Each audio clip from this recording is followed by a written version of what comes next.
सदाशिवसमारम्भां शङ्कराचार्यमध्यमाम् अस्मदाचार्यपर्यन्तां वन्दे गुरुपरम्परां श्रुतिस्मृतिपुराणानाम् आलयं करुणालयं नमामि भगवत्पादं शङ्करं लोकशङ्करं शङ्करं शङ्कराचार्यं केशवं बादरायणं सूत्रभाष्यकृतौ वन्दे भगवन्तौ पुनः पुनः ईश्वरो गुरुरात्मेति मूर्तिभेदविभागिने व्योमवद्व्याप्तदेहाय दक्षिणामूर्तये नमः।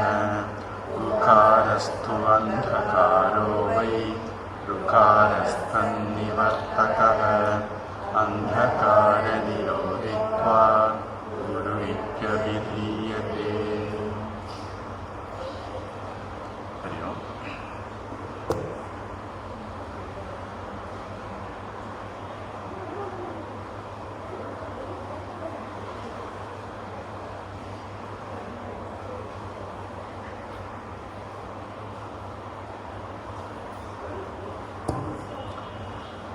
சாதன பஞ்சகம் இரண்டாவது ஸ்லோகம்.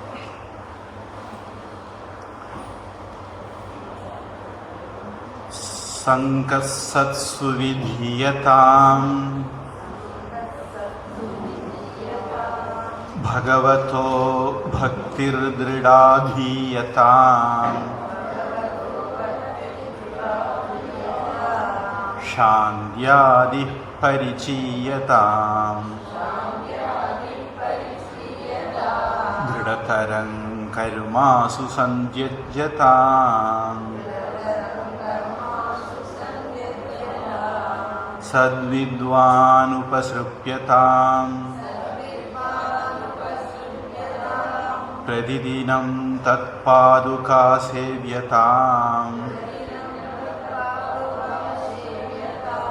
ब्रह्मैकाक्षरमर्थ्यताम् श्रुतिशिरो वाक्यं समाकर्ण्यताम्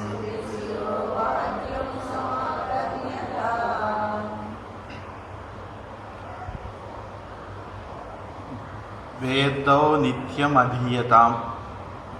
ஓதாமல் ஒரு நாளும் இருக்க வேண்டாம் அப்படிங்கிறத ஆரம்பித்தோம்.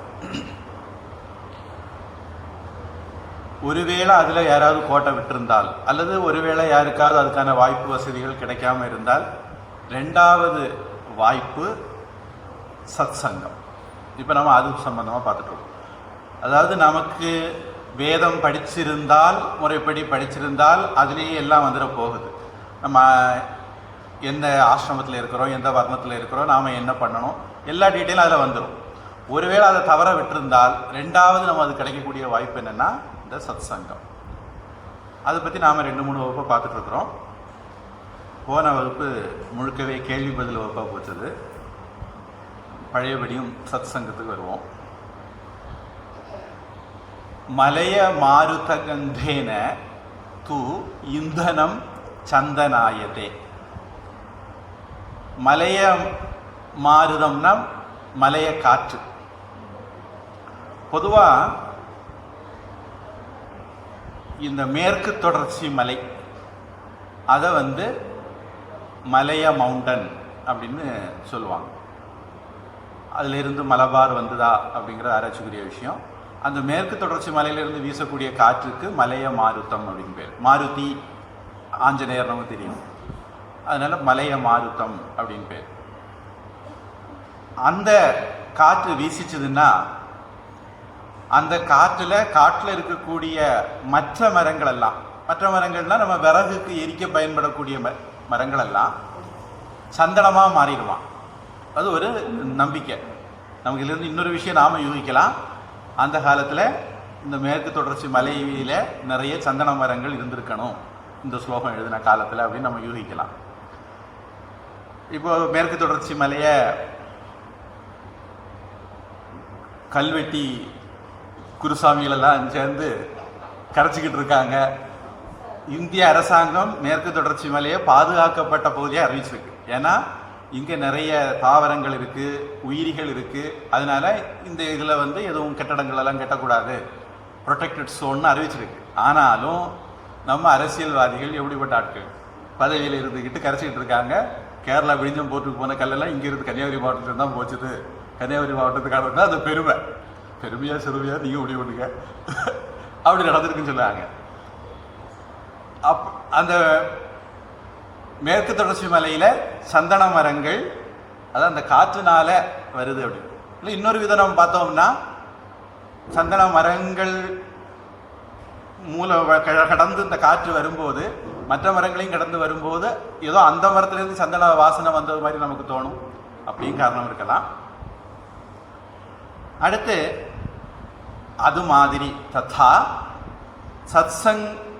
சஜ்ஜன சங்கேன துர்ஜனக சஜ்ஜனாயதே. ஒரு மனிதன்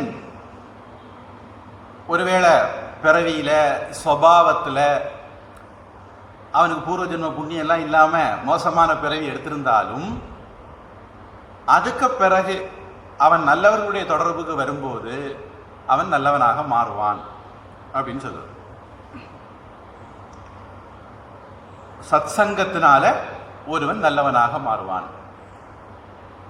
உத்தமர்தம் உறவு வேண்டும் அப்படின்னு ஒரு வரி தமிழில் தாயுமான சுவாமி வள்ளலார் இதில் வருது. நிறைய வேண்டும் வேண்டும் சொல்லும்போது உத்தமர்தம் உறவு வேண்டும்ன்றது ஒன்று. பூஜ்ய சுவாமிஜி மதுராந்த சாமிஜி வேதமுரசில் அது சம்பந்தமாக ஒரு கட்டுரை எழுதியிருந்தாங்க. அந்த உத்தமர்தம் உறவு வேண்டும் தலைப்பு. ஆனால் அந்த ஆர்டிக்கிளில் ஒவ்வொரு வாரமும் ஏதோ ஒரு மகானுடைய வாழ்க்கை வரலாறு பற்றி வரும். அப்படி ஒரு ஆர்டிக்கிள் அதில் வேதமுரசில் வந்தது. நாம் ரொம்ப சுலபமாக சொல்கிறது பூவோட சேர்ந்த நாரும் வணக்கம் அப்படின்னு. அது மாதிரி நாம் வந்து சுபாவத்தில் நம்ம நல்லவங்க, முதல்ல நம்ம நல்லவங்க இல்லை, நல்ல நம்மக்கிட்ட குறை இருக்குன்னு முதல்ல நமக்கு தெரியணும். எனக்கு தெரிஞ்சு ஆன்மீக வாழ்க்கையில் நாம் அடைய வேண்டிய ரொம்ப முக்கியமான ஒரு டேர்னிங் பாயிண்ட் அது. இதுவரைக்கும் என்னுடைய வாழ்க்கை சரியில்லை, நான் இதை மாற்றணும், அந்த திருப்பு முனை வாழ்க்கையில் வராமல் எதுவும் நடக்காது. அது நீங்கள் பட்டினத்தார் எடுங்க, அருணகிரிநாதர் எடுங்க, பெரிய பெரிய மகான்கள் யாருடைய வாழ்க்கையும் எடுங்க, ரமண மகரிஷி ஆனாலும் சரி, அவங்க வாழ்க்கையில் ஒரு திருப்பு முனை நடக்கணும். அதுக்கு பிறகு அவங்க வாழ்க்கை என்னது பொது யுகத்துக்கு முன் பொது யுகத்துக்கு பின் கிபி கிமு அல்லது காப்பி காமு மாதிரி ஒரு பெரிய டிஃப்ரென்ஸ் ஆகிடும். அந்த ஒரு திருப்பு முனை வாழ்க்கையில் நடக்கிறது ரொம்ப முக்கியம். உலகம் இதே உலகம்தான். தத்தாத்திரேயர் சொன்ன மாதிரி எனக்கு 24 குரு, அவருக்கு இந்த உலகத்தில் 24 குரு கிடைச்சாங்க. நமக்கு நம்மளை சுற்றி குருக்கள் இருந்தாலும் அவங்க நமக்கு குரு ஆகணும்னு கட்டாயம் கிடையாது. ஏன்னா நம்ம கிட்ட அந்த சிஷ்யத்துவம் வந்தால் தான் அவங்க குருவாக மாறுவாங்க. அதே மாதிரி இந்த உலகம் நமக்கு கற்றுக் கொடுக்கணும்னா நாம் அதுக்கு தயாராகணும். வழக்கமாக சொல்கிற ஒரு உதாரணம், நம்ம மழை பெய்யுது, பாத்திரத்தை கவுத்து வச்சிருக்கிறோம். எத்தனை மணிக்கூர் கவுத்து வச்சிருந்தா என்ன, ஒரு சொட்டு நிறையாது. பாத்திரம் நிமிர்ந்து இருந்தால் தான் அது நிறையும். அதே மாதிரி நாம தயாராக இருந்தால்தான் நாம் கேட்குற விஷயங்கள் நமக்கு உள்ளே போய் வேலை செய்யும். அதுதான் நம்ம பூவோடு சேர்ந்த நாரும் மணக்கும்னு சொல்கிறோம். அதுதான் சத் சங்கத்தினுடைய பெருமை சொல்லக்கூடிய இன்னொரு விஷயம். இன்னொரு சுபாஷிதம் சொல்லுது, மகாஜனஸ்ய சம்சர்கः கஸ்ய நோன்னதி காரகः பத்மபத்ர ஸ்திதம் வாரி தத்தே முக்தபலா பிரபாம் முக்தாபல பிரபாம். சான்றோர்களுடைய தொடர்பு யாருக்குத்தான் நன்மை செய்யாது? ஒரு தாமரை இலையில ஒரு தண்ணி போய் உட்கார்ந்த உடனே அது முத்து மாதிரி தெரியுதில்ல, அது மாதிரி நமக்கு சத்சங்கம் கிடைச்சதுன்னா நாமளும் பிரதி நல்லவங்க மாதிரி தெரிவோம் அப்படின்னு.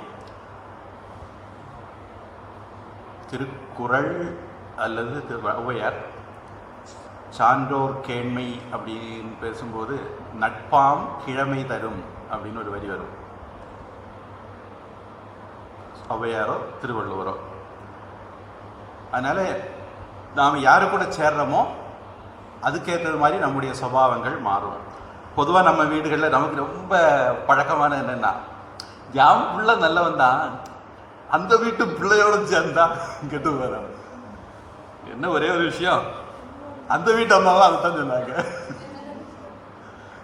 மற்றவங்களோட சேர்ந்து நாம் மாறுவோம் அப்படிங்கிறதுக்கு நம்ம வீட்டு பிள்ளைகளே நமக்கு சில சமயங்களை சொல்லி தருவாங்க. யாவத் ஸ்வஸ்தமிதம் தேகம் யாவத் மிருத்யுஷ்ச தூரத்தக. எதுவரையில இந்த உடல் ஆரோக்கியமா இருக்குதோ, எதுவரை யமன் தூரத்தில் நிற்கானோ, தாவத் ஆத்மஹிதம் குறியாத் பிராணாந்தே கிம் கரிஷ்யதி. நான் இப்போ சொன்னதெல்லாம் சரி எப்போவோ ஒரு சௌரியம் போல செய்துக்கிடலாம் அப்படின்னு யாருக்காவது எண்ணம் வந்ததுன்னா அவங்களுக்கு இந்த ஸ்லோகம். எது வரைக்கும் மிருத்யு தூரத்தில் இருக்கா, யமதர்மதராஜா தூரத்தில் இருக்கிறாரோ, எதுவரை இந்த உடம்புல ஆரோக்கியம் இருக்குதோ அந்த காலத்திலேயே தாவத் ஆத்மஹிதம் குறியார், நமக்கு நல்லது ஏதோ அதை செய்திடணும். சரி சத்சங்கம் என்னைக்கோ ஒன்று கேட்டுக்கலாம், என்னைக்கோ பார்த்துக்கலாம் அப்படின்னு நினச்சா நடக்காது. பிராணாந்தே கிம் கரிஷ்யதி. ஆயுசு முடிஞ்சு போச்சுன்னா அதுக்கப்புறம் என்ன பண்ண முடியும்? பண்ண முடியாது. காற்றுள்ள போதே தூற்றிக்கொள்ளணும் அப்படின்னு. இளமையில் கல் அப்படின்னு சொல்லுவாங்க. கல்வி கரையில கற்பவர் நாள் சில மெல்ல நினைக்கிற பிணிபல தெள்ளிதின் ஆராய்ந்து அப்படின்னு ஔவையார். கல்வி எவ்வளவோ இருக்கு, நம்முடைய ஆயுசோ ரொம்ப குறைவு. அதனால இருக்கிற காலத்தில் படிச்சுக்கணும் அப்படின்னு ஒரு கணக்கு போட்டால், ஒரு சராசரி கணக்கு, நம்முடைய வாழ்க்கையில் நாம் ஒரு 8 மணி நேரம் தூங்கி கழிக்கிறோம்னு வச்சுக்கிடுவோம். டாக்டர்லாம் 8 மணி நேரம் தூங்கணும்னு சொல்லியிருக்காங்க, நம்ம 8 மணி நேரம் தூங்குறோம்னு வச்சுக்குவோம். சில பேர் 12 மணிக்கு தூங்குறது இருக்குது, அது கதை வேற. நமக்கு ஒரு சராசரி கணக்கு. அப்போ 100 வயசுல ஒரு அவங்க ஆயுசுன்னா 30 வயசு அவுட்டு. இனி அடுத்தது பல் தேய்க்கிறது, குளிக்கிறது, இப்படியெல்லாம் ஒரு நேரம் இருக்குன்னா அதில் ஒரு 2-3 மணிக்கு ஒரு அவுட்டு. அப்புறம் நாம் வீணாக செலவழிக்கிற நேரம் அது அவுட்டு. நம்ம சாப்பிட்றது அந்த மாதிரி நேரம் அது அவுட்டு. இப்படி கழிச்சா இன்னொரு 60 வருஷத்தை காணாது. மிச்சம் மீதி இருக்கிற கொஞ்ச நேரத்தில் நாம் எப்படி நம்முடைய வாழ்க்கையை நடத்துகிறோம் அப்படிங்கிறது இல்லை நமக்கு கவனம் வேணும். நம்ம கையில் ரொம்ப குறைவான அவகாசம் தான் இருக்குது. இந்த அவகாசத்துக்குள்ள இதை பயன்படுத்தி நாம் கரையை கடக்கணும், இந்த பிறவி கடலை கடக்கணும். திருநாவுக்கரசரும் தலையே நீவணங்காய் தலைமாலை தலைக்கணிந்து அப்படின்னு சொல்கிறார். நம்முடைய ஒவ்வொரு உறுப்புகளும் ஆண்டவன் படைச்சிருக்கிறது ஆண்டவனை வணங்குறதுக்கு அப்படின்ட்டு. திருவள்ளுவர் ஒல்லும் வகையான் அறவினை ஓவாதே செல்லும் வாயெல்லாம் செயல். நமக்கு ஒரு விஷயம் நல்லது தெரிஞ்சாச்சு, தெரிஞ்ச பிறகு சௌரியப்பட்டா செய்யணும்னு நினைக்காம எப்படி எப்படி முடியுமோ, எந்தெந்த விதத்தில் முடியுமோ அப்படியெல்லாம் நாம் நல்ல காரியத்தை தர்மத்தை செய்யணும் அப்படின்னு திருவள்ளுவர் சொல்றாரு. இது இப்போ நம்ம பார்க்க போகிற ஒரு சுபாஷிதம். கிட்டத்தட்ட இதே மாதிரியே ஒரு மந்திரமும் இருக்கு ஸ்வேதாஸ்வதர மந்திர உபநிஷத்துல. மந்திரே தீர்த்தே துஜே தேவே தைவக்ஞே பேஷஜௌ குரவ். ஒரு பட்டியல். யாதிருஷி பாவனா யஸ்ய சித்திர் பவதி தாதிருஷி. நமக்கு இவங்கெல்லாம் எப்படி பிரயோஜனப்படுவாங்க அப்படின்னு ஒரு பட்டியல். அந்த பிரயோஜனப்படுறத அவங்கள வச்சு இல்லையா, நம்மளை வச்சு தானா. யாரெல்லாம்? மந்திரே மந்திரம். மந்திரம் நமக்கு எவ்வளவு பிரயோஜனம் தருங்கிறது மந்திரத்தை வச்சு இல்லையா, நம்மளோட வச்சான். தீர்த்தே, தீர்த்தங்கள்ல போய் குளிக்கிறோம். தீர்த்தம் நமக்கு பாவத்தை போக்கும் போக்காதுங்கிறது தீர்த்தத்தில் இல்லையா, நம்ம கிட்ட தான் இருக்கலாம். துஜே, துஜர்கள் இருபிறப்பாளர்கள், அவங்கள்ட்ட இருந்து எவ்வளவு பிரயோஜனம் கிடைக்கும் அப்படிங்கிறது. அதாவது இருபிறப்பாளர்கள்னா பொதுவாக அவங்க வேதம் படிச்சிருப்பாங்க, அதுக்கு ஏற்ற மாதிரி ஒரு வாழ்க்கை உள்ளவங்க. அவங்கள்ட்ட இருந்து நமக்கு எவ்வளவு பிரயோஜனம் கிடைக்கும்னா அதுவும் அவங்கள பொறுத்தது இல்லை, நம்மளை பொறுத்தது. தேவே, சாமி கும்பிடுறோம், சாமிகிட்ட இருந்து நமக்கு எவ்வளவு பிரயோஜனம் கிடைக்கும் அப்படின்னா அது சாமியை பொறுத்தது இல்லை, நம்மளை பொறுத்தது. தெய்வஜ்ஞே, ஜோசியம் பார்க்க போறோம். இங்க தெய்வம்னா விதி, விதியை அறிகிறவன் தெய்வஜ்ஞன், விதியை அறிகிறவன். அவன் ஜோசியம் பார்த்து சொல்றான், அது எவ்வளவு பலிக்கும்னா அதுவும் அவன் சொல்றதை பொறுத்து இல்லை, நம்மளை பொறுத்து. பேஷஜே, வைத்தியர்கிட்ட போறோம், அவரு மருந்து தரார், நம்ம மருந்து சாப்பிட்றோம், அது குணமாகிற அவருக்கு மருந்தை வச்சு இல்லை, நம்மளை வச்சு. குருவ், குருவு கிட்ட போறோம், குருவு கிட்ட இருந்து நமக்கு ஞானம் வர்றது அல்லது சத்புத்தி வர்றது அப்படிங்கிறது அதுவும் குருவை பொறுத்து இல்லை, நம்மளை பொறுத்து. அப்ப என்ன, எங்க இருக்கு ரகசியம், நம்ம இதில் எப்படி சம்மந்தப்படுவோம், அப்போ அவங்க எல்லாம் என்ன பிரயோஜனம் அப்படின்னா யாதிருஷி பாவனா யஸ்ய, உங்களுக்கு நான் இந்த சொன்ன இத்தனை பேர்லையும் எப்படி பாவனை இருக்கு, எப்படி ஸ்ரத்தை இருக்கு. நமக்கு இதுலேயே இந்த ஸ்ரத்தையை பற்றி வரப்போகுது.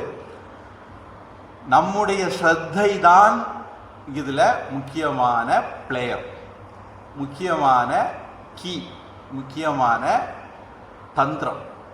நமக்கு எவ்வளவு நம்பிக்கை இருக்குதோ அவ்வளவு தான் அது வேலை செய்யும். நம்முடைய நம்பிக்கை குறைவா இருந்ததுன்னா அவர்கள் யாரும் நம்ம மேல எந்த பிரபாவத்தையும் பண்ண முடியாது. பொதுவா மெடிக்கல் சயின்ஸ்ல என்ன பண்ணுவாங்கன்னா, ஒரு மருந்தை கண்டுபிடிச்சிக்கிட்டு முதல்ல எலிக்கு கொடுப்பாங்க, அப்புறம் பன்னிக்கு கொடுப்பாங்க, குரங்குக்கு கொடுப்பாங்க, இப்படி ஆராய்ச்சி பண்ணிட்டே இருப்பாங்க. அதுக்கப்புறம் மனுஷனுக்கு இதெல்லாம் ஓரளவுக்கு வேலை செய்யுது அப்படின்னு தெரிஞ்ச பிறகு மனுஷனுக்கு கொடுத்து டெஸ்ட் பண்ணுவாங்க. இந்த மனுஷனுக்கு கொடுக்கும்போது ஒரு 10 பேருக்கு மருந்து கொடுப்பாங்க, 10 பேருக்கு மருந்து கொடுக்க மாட்டாங்க. 2 பேரையும் அப்சர்வ் பண்ணுவாங்க. மருந்துன்னு சொல்லி கொஞ்சம் பேருக்கு தண்ணியை கொடுப்பாங்க, மருந்து இல்லை தண்ணின்னு சொல்லி கொஞ்சம் பேருக்கு மருந்தை கொடுப்பாங்க. இந்த 2 பேருக்கும் நோய் எப்படி வேலை செய்யுதுன்னு பார்ப்பாங்க. இதுக்கு டபுள் பிளைண்ட் டெஸ்ட் அந்த மாதிரி ஒரு வார்த்தை வச்சுருக்காங்க. இந்த மாதிரி இதெல்லாம் பண்ணிக்கிட்டு அப்புறம் தான் ஒரு மருந்து மார்க்கெட்டுக்கு வரணும். அதில் என்ன அவங்களுடைய நோக்கம் அப்படின்னா, மருந்துன்னு நினைச்சதுனால குணமாயிட்டதுன்னா அப்போ மருந்துக்கு வேலை இல்லை. மருந்து இல்லைன்னு நினைச்சு சாப்பிட்டாலும் குணமானா தான் அந்த மருந்து வேலை செய்யுதுன்னு அர்த்தம். அப்படி. ஆனால் நடைமுறையில் பல சமயங்களில் அவங்களுடைய ஆராய்ச்சிகளில் என்ன முடிவு தான் வருதுன்னா, மருந்து வேலை செய்யறதில்லை, பேஷியன்டுடைய நம்பிக்கை தான் வேலை செய்யுது. இதுதான் பல சமயங்கள் அவங்க ஆராய்ச்சி முடிவுகளில் வருவது. அப்போ நமக்கு எவ்வளவு ஸ்ரத்தை இருக்கு, நம்பிக்கை இருக்கு அப்படிங்கிறதுல தான் மந்திரம் வேலை செய்யும், தீர்த்த ஸ்தலங்கள் வேலை செய்யும், இருபிறப்பாளர்கள் அது மகான்கள் வேலை செய்வாங்க, தெய்வங்கள் வேலை செய்யும், வழிபாடு வேலை செய்யும், ஜோசியம் வேலை செய்யும், வைத்தியம் வேலை செய்யும், அப்புறம் 7வதாக குருவும் வேலை செய்வார். அதனால தான் நாம் பார்க்குறோம், சில பேர் சிலரை குருன்னு வச்சுருக்காங்க, சில பேர் இன்னும் சிலரை குருன்னு வச்சுருக்காங்க. அவங்கவுங்க குருவுக்கு பின்னாடி போவாங்க.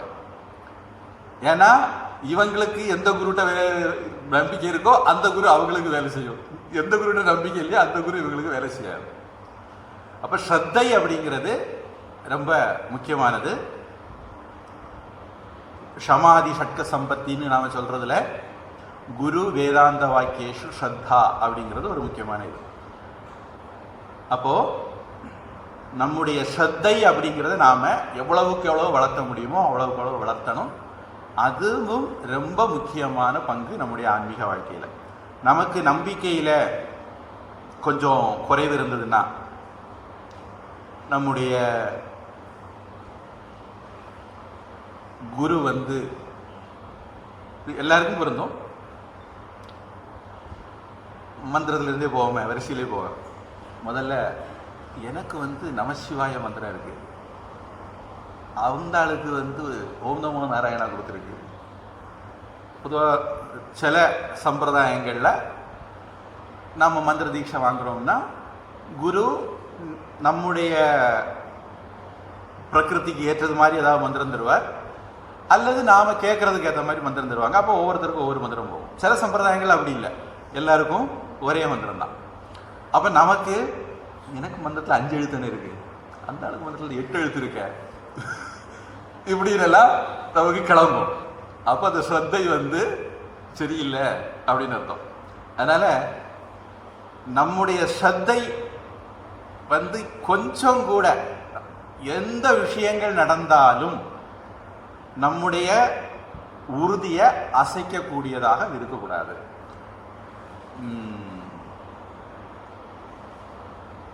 பொதுவாக நம்ம நாட்டில் நிறைய விஷயங்களை ரகசியம் வேணுவாங்க. அதில் ஒன்று, நீங்கள் என்ன மந்திரம் தீட்சை வாங்கினீங்கன்னு சொல்லக்கூடாது, இன்னொரு ஆளுக்கு சொல்லக்கூடாது. அது உங்களுக்கும் குருவுக்கும் இடையில மட்டும் உள்ள ஒரு ரகசியம். கொஞ்சம் சுவாரஸ்யத்துக்காக வேண்டிய ஒரு கதை சொல்லு. இப்படித்தான் அமெரிக்காவில் இந்தியாவில் இருந்து ஒரு அமைப்பு போயிருந்தாங்க.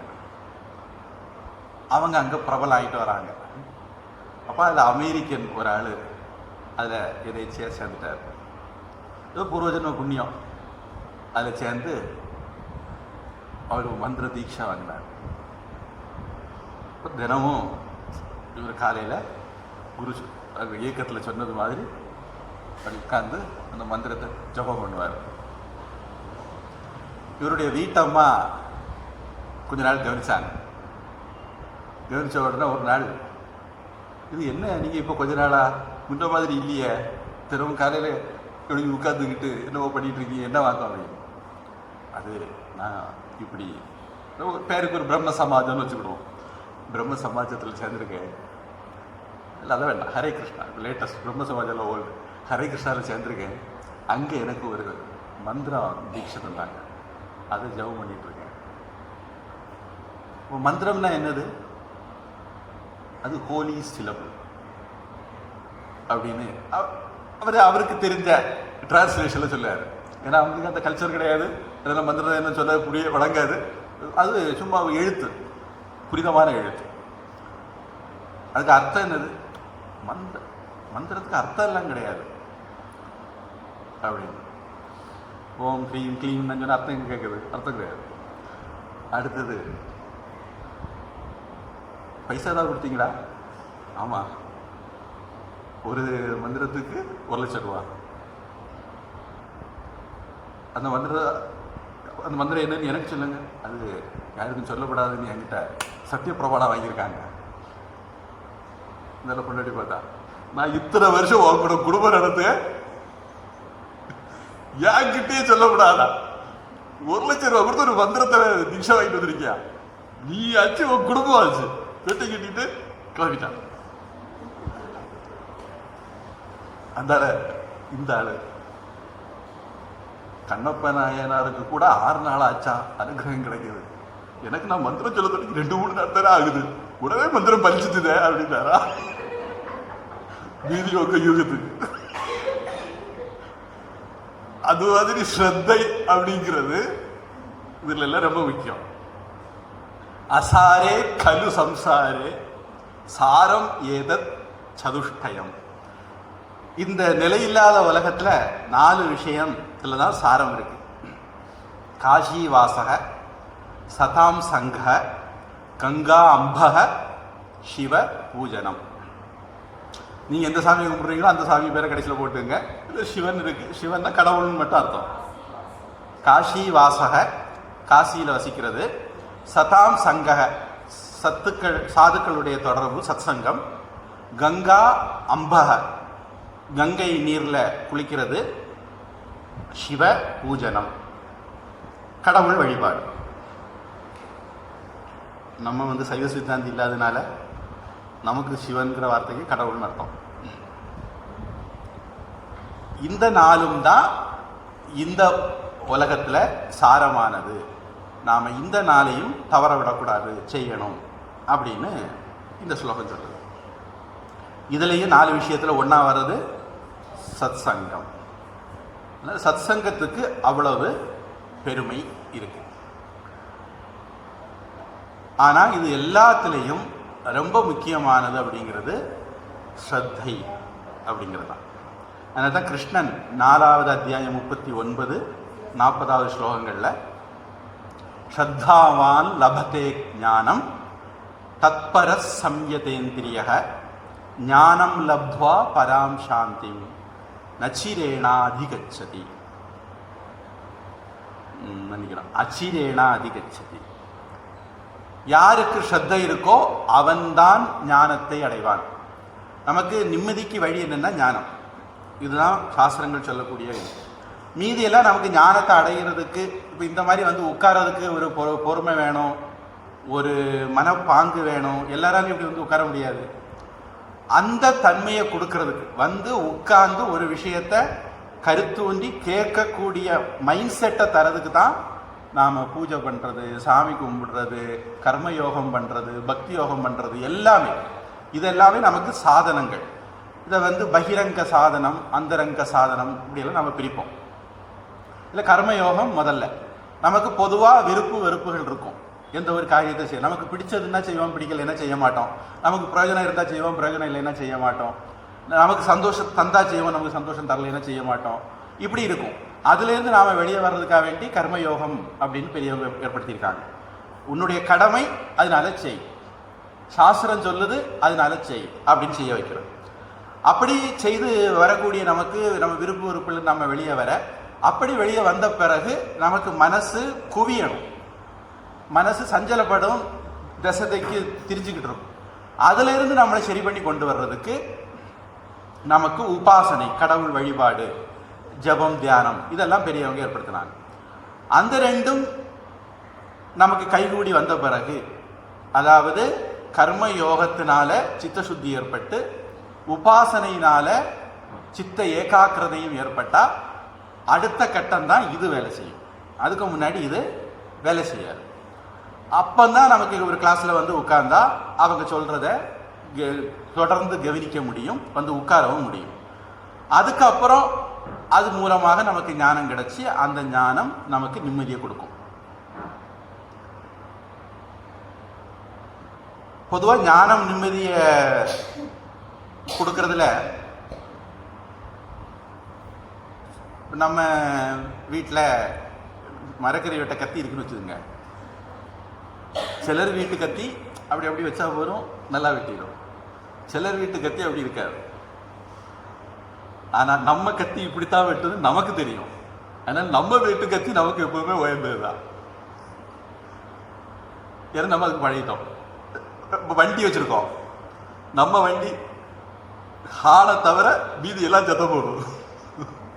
அப்படி இருந்தாலும் நம்ம வண்டியை நாம ஓட்டுவோம். ஏன்னா அது நம்ம அதுக்கு பழகிட்டோம், யூஸ் ஆகிட்டோம். அதனால நம்ம வண்டி இப்படித்தான், நம்ம வீட்டு கத்தி இப்படித்தான் அப்படிங்கிற ஞானமே நமக்கு டென்ஷன்ல இருந்து விடுவிச்சிடும். பொதுவாக இது ஒரு உதாரணத்துக்கு சொன்னேன். இதை மாதிரி ஒவ்வொரு விஷயத்திலையும் இது இப்படித்தான் அப்படின்னு நமக்கு தெரிஞ்சு போச்சுதுன்னா அதற்கு மேல அந்த பொருள் நமக்கு தொந்தரவு கொடுக்க முடியாது. இவர் எப்பவுமே கோவப்படத்தான் செய்வாரு அப்படி நம்ம எப்போ புரிஞ்சுக்கிறோமோ அதுக்கு மேல அந்த ஆளுடைய கோவம் நம்மளை பாதிக்காது. இந்த ஆள் எப்பவுமே சிடுமூஞ்சி தான் அப்படின்னு எப்போ தெரியுது, அதுக்கு மேலே அந்த சிடுமூஞ்சி தர ஒன்றும் பண்ண முடியாது. இந்த ஆள் கொஞ்சம் வட்டம் தான் அறிவில்லை அப்படின்னா அதுக்கு பிறகு அந்த வட்ட அறிவு நம்மளை பாதிக்கவே செய்யாது. அந்த ஞானத்துக்கு இது சாதாரண ஞானம், நான் ஆத்ம ஞானத்தை சொல்லலை, இந்த சாதாரண ஞானத்துக்கே இந்த திறமை உண்டு. அப்படி இருக்கும்போது ஆத்ம ஞானம் அப்படிங்கிறது இன்னும் உயர்ந்த பலனை தரும். அந்த ஞானம் வர்றதுக்கு ஸ்ரத்தை அப்படிங்கிறது அவசியம் அப்படின்னு பகவான் சொல்றாரு.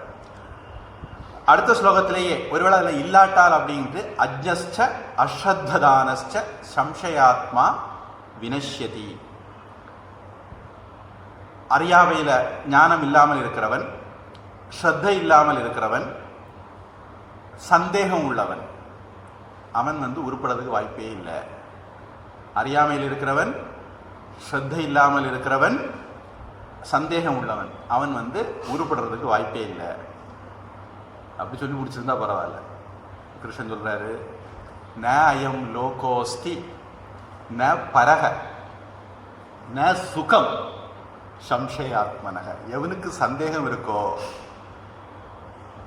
அரவ ஸ்ரத்தை இல்லையோ, அவனுக்கு இந்த உலகமும் இல்லை, சொர்க்கலோகமும் இல்லை, சுகமும் இல்லை. சுகமே இல்லைன்னா அப்புறம் ஆனந்தம் மோட்சம்ங்கிறது வாய்ப்பே இல்லை அப்படிங்கிறார்.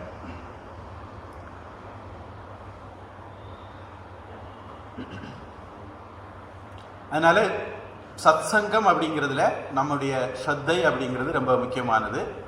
ஒருவேளை நம்ம வேத படிப்பை சாஸ்திர படிப்பை கோட்டை விட்டிருந்தால் அதை மேக்கப் பண்ணுறதுக்கு இது ரெண்டாவது. சரி, ஒருவேளை தான் இதையும் தவற விட்டுருந்தா, இந்த உலகத்தில் அப்படி தானே, இது செய்யணும், ஒருவேளை செய்ய முடியல, அப்போ இது செய், அப்போ செய்ய முடியல, இதை செய். 12வது அத்தியாயத்தில் கிருஷ்ணன் அழகாக சொல்லுவார், யாருக்கு தேக போதம் இல்லையோ அவங்களுக்கு மட்டும்தான் இந்த வழி செயல்படும், யாருக்கு தேக போதம் இருக்குதோ அவங்களுக்கு இந்த வழி சரியாகாது, அவங்க இதை செய்யலாம், இது முடியலைன்னா இதை செய்யலாம், இதை முடியலைன்னா இதை செய்யலாம் அப்படின்னு 5 லிஸ்ட் போட்டுருவார். அது மாதிரி நமக்கும் பள்ளிக்கூடத்தில் பரீட்சை எழுத போகிறோன்னு வச்சுக்கோங்களேன், பரீட்சை பேப்பரில் 10 கேள்வி தந்து 10க்கும் பதில் சொல்லி கொடுக்கணும்னா நமக்கு கொஞ்சம் பயம் வந்துடும். 15 கேள்வி தந்து 10க்கு பதில் சொன்னால் போகிறோம்னா பரவாயில்ல, நமக்கு தெரியாத சாய்ஸில் விட்டுக்கலாம் அப்படின்னு ஒரு ஆசுவாசம் வந்துடும். அது மாதிரி நமக்கு சாய்ஸும் தராங்க. சத் சங்கத்துக்கு அடுத்தது பகவதக பக்திர் திருடா ஆதீயதாம்.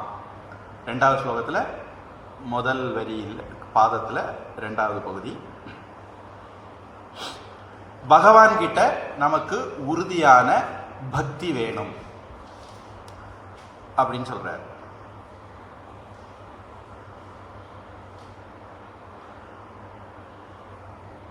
நான் சொன்னேன், உபாசனை அல்லது பக்தி யோகம் அப்படிங்கிறது நமக்கு தேவை. ஏன்னா மனசு நமக்கு ஃபோக்கஸ் ஆகணும், நாம் விரும்புகிற நேரத்துக்கு மனசு ஒரு விஷயத்தில் குவியணும். அந்த தன்மை வர்றதுக்கு கடவுள் வழிபாடு தான் சிறந்த வழி. கடவுள் வழிபாட்டுக்கு நிறைய பிரயோஜனங்கள் இருக்குது, அதில் இது ஒரு முக்கியமான வழி. நமக்கு சாஸ்திரத்தில் கடவுள் வழிபாடு சொல்றதுக்கு முக்கியமான நோக்கம் மனம் ஒருமுகப்பாடு. மற்றபடி நமக்கு மேலே ஒரு சக்தி இருக்குதுன்னு நினைக்கிறோம், அதனால் நம்முடைய அகங்காரம் குறையுது. நமக்கு கடவுள் மேலே இருக்கிற நம்பிக்கையினால் நமக்கு அன்றாட வாழ்க்கையில் வரக்கூடிய கஷ்டங்கள் எல்லாம் ஆண்டவனுக்கு தெரியாமலாம் நடக்கு, எல்லாம் ஆண்டவன் பார்த்துக்குவான் அப்படின்னு பாரத்தை இறக்கி வச்ச உடனே நம்ம மனசு ரிலாக்ஸ் ஆகுது. அப்படி சைக்காலஜிக்கல் பெனிஃபிட் எல்லாமே கூட நிறைய இருக்குது. ஆனால் ஒருமுகப்பாடு அப்படிங்கிறது நமக்கு இதில் ரொம்ப முக்கியமான ஒரு பலன். அடுத்தது சாந்தியாதி பரிச்சீயதா. சாந்தி முதலானவைகளை நாம் சம்பாதிக்கணும், தேடிக்கணும் அப்படின்னு. இந்த இடத்துல சாந்தி ஆதின்னு சொன்னதுனால மிச்சம் எதெல்லாம் அப்படின்னு நம்ம வேதாந்த பரமாக பார்த்தா, ஒன்று சமம் அப்படின்னு சொல்லப்படும், அதான் சாந்திங்கிற வார்த்தை நீங்கள் பயன்படுத்தியிருக்கு. நம்முடைய மனசை நாம் நம்முடைய கட்டுப்பாட்டுக்குள்ளே வச்சுருக்கிறது, நம்ம மனசு நம்ம சொன்னால் கேட்குறது, இதுக்கு சமம்னு பேர், அதை தான் சாந்தி அப்படின்னு சொல்லியிருக்கு. அடுத்தது தமம்.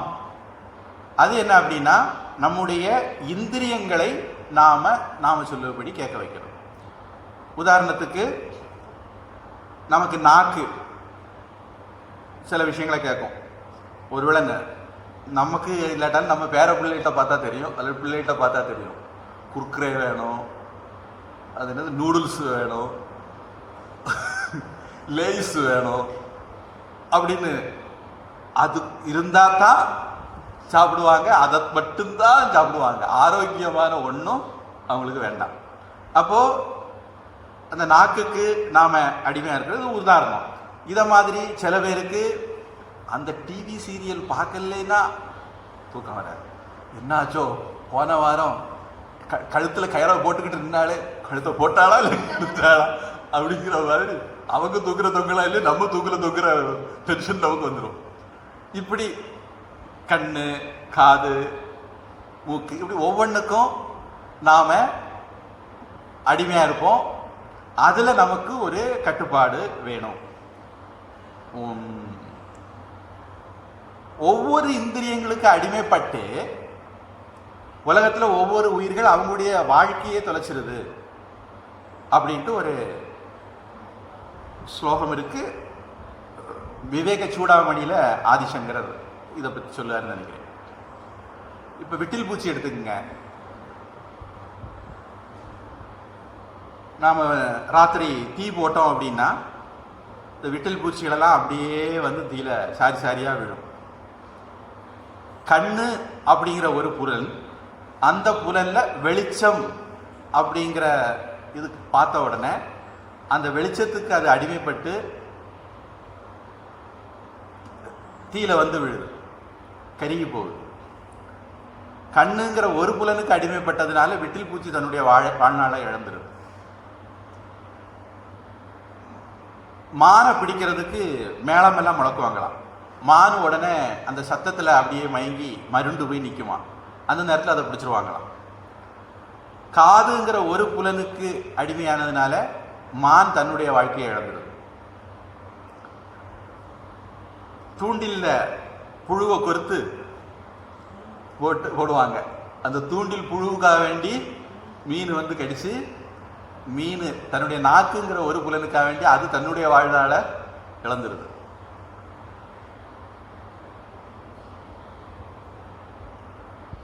வண்டு பூவினுடைய மனத்தினால போய் பூவில் போய் உட்கார்றது, அங்க போய் தேனை குடிக்குது, அது மயங்கி அங்கேயே இருக்குது. அப்புறம் சாயந்தரம் ஆனோன்னா பூ மூடிடுது, பூவுக்குள்ள இருந்து அது இறந்து போகுது. யானை தோல் அப்படிங்கிற தோல் சுகம்ங்கிறதுக்காக வேண்டி ஆண் யானையை பிடிக்கணும் அப்படின்னா ஒரு பெரிய பெரிய குழி வெட்டி மேலே தழையெல்லாம் போட்டு தர மாதிரி மூடி இந்த பக்கம் பெண் யானையை நிறுத்தியிருப்பாங்க. ஆண் யானை வந்து அந்த குழியில விழுந்து பிடிச்சிருவாங்க. இப்படி ஒவ்வொரு புலனுக்காக வேண்டி ஒவ்வொரு உயிர் தன்னுடைய ஜீவனையே இழந்துருது.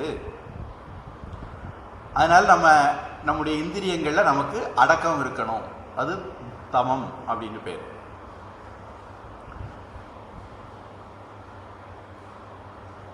பிரம்மா கிட்ட அசுரர்கள், மனிதர்கள், தேவர்கள் 3 பேரும் போனாங்களாம். ஏதாவது உபதேசம் பண்ணுங்க அப்படின்னு கேட்டாங்களாம். பிரம்மா தா அப்படின்னாராம். உடனே எல்லாம் கிளம்பி உபதேசம் கேட்டாச்சுன்னு கிளம்பி போயாச்சு. அசுரர்கள் நம்ம கிட்ட இரக்கம் என ஒரு பொருள் இலா அரக்கர் அப்படின்னு கம்பராமாயணத்தில் கம்பர் சொல்லுவார். அது மாதிரி நம்ம கிட்ட இரக்கமே இல்லை. அதனால பிரம்மா சொல்றாரு, கொஞ்சம் தய காட்டுங்கடா அப்படின்னு சொல்றாரு. அப்படின்னு சொல்லி நம்ம இனிமேல் எல்லாருக்கும் தய காட்டணும் அப்படின்னு நினைச்சிட்டு போயிட்டாங்க. மனிதர்கள் சரியான கஞ்ச பிசினாரியா இருக்க, ஒரு நல்ல காரியத்துக்கு 5 பைசா கொடுக்க மாட்டேங்க. அதனால பிரம்மா சொல்லுவாரு, தானம் பண்ணுடா அப்படின்னு சொல்லுவாரு அப்படின்னு புரிஞ்சுக்கிட்டு இவங்க வந்துட்டாங்களாம். தேவர்கள் ஒரே என்ஜாய்மெண்டா இருக்கு, அனுபவி ராஜா அனுபவிச்சுட்டே இருக்கா, கொஞ்சம் தமம் வேணும், கட்டுப்பாடு வேணும் அப்படின்னு சொல்றாரு அப்படின்னு புரிஞ்சுக்கிட்டு அவங்க வந்தாங்களாம்.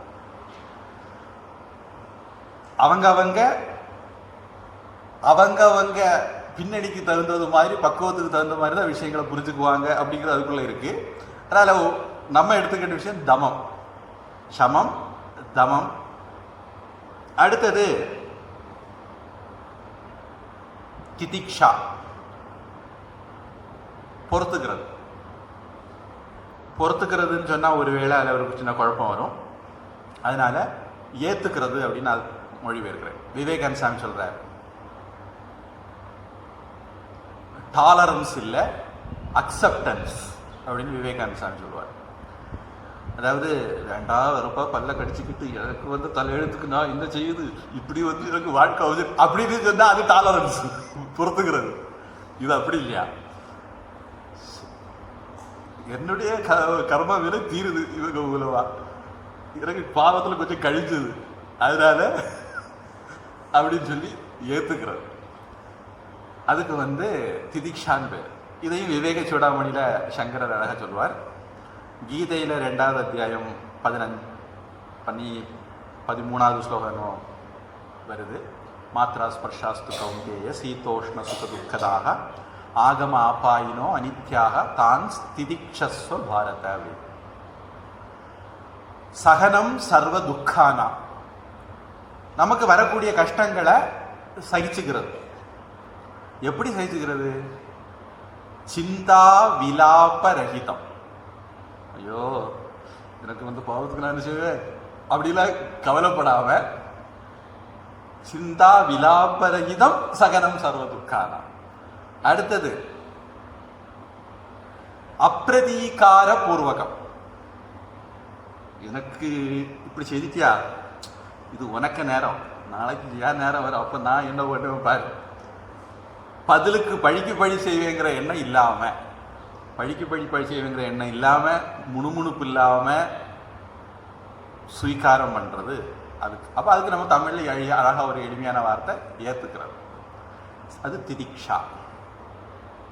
அடுத்தது உபரதி.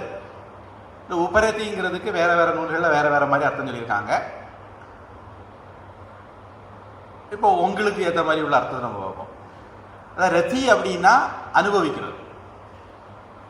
ரம் அப்படிங்கிற ஒரு தாத்துவில இருந்து ராம ரமா இந்த மாதிரி வார்த்தைகள்லாம் வருது. அதுல இருந்து வர்றது அந்த ரத்திங்கிற வார்த்தை, அனுபவிக்கிறது அப்படின்னு அர்த்தம். உபரத்தினா அனுபவிக்காம இருக்கிறது. இது ஒரு அர்த்தம் சொல்றவங்க இருக்காங்க. நான் சொன்னேன் உங்களுக்கு ஏற்ற மாதிரி அர்த்தம் சொல்ல போறேன்னு சொன்னேன். உங்களுக்கு ஏற்ற மாதிரி அர்த்தம் என்ன அப்படின்னா, சொதர்ம அனுஷ்டானம் ஏவ, நம்முடைய கடமையை நாம செய்கிறது. இதை வள்ளுவர் வந்து ஒழுக்கம் அப்படிங்கிற வார்த்தையில சொல்லுவாரு. வள்ளுவர் சொல்ற ஒழுக்கமும் பகவத்கீதை சொல்லக்கூடிய சொதர்மமும் ஒரே அர்த்தம் தான்.